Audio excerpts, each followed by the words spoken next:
私は狐のキコ。この神社でずっと一人で暮らしている。すっかり誰も来なくなった神社。もう100年も人と話をしていない。昔はこんなに賑わっていたのに。いいな、誰かと話したいな。何これ。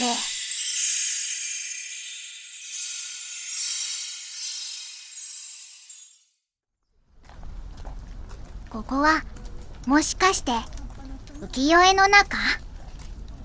誰か来た。こんにちは、小狐さんですね。日本語が話せますか？はい、少しだけ。私の名前はキコです。はじめまして。私はサスケです。よろしくお願いします。よろしくお願いします。キコさんはどっから来ましたか？東京から来ました。サスケさんは？私は大阪から来ました。東京って初めて聞いたな。そうですよね。遠いところなんです。あ、そろそろ行かなくちゃ。またね。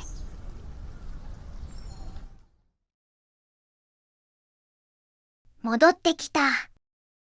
久しぶりに人と話したな。そうだ、もっと話せるように勉強しよう。今日話したことを思い出してみよう。はじめまして。はじめまして。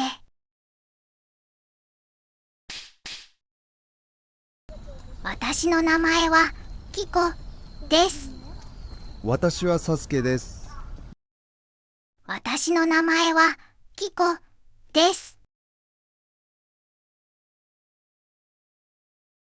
私はキコです。キコです。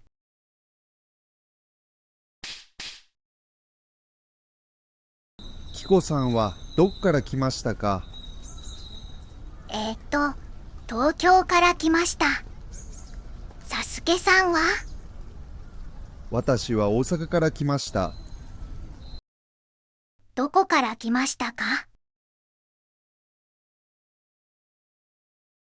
東京から来ました。サスケさんは？よろしくお願いします。よろしくお願いします。よろしくお願いします。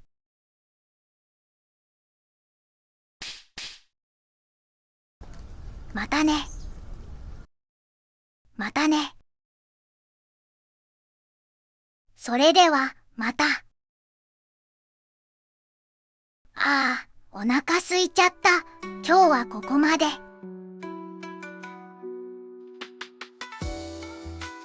私が書いたノートをプレゼントするよ。概要欄のリンクからダウンロードしてね。また次の動画で会おうね。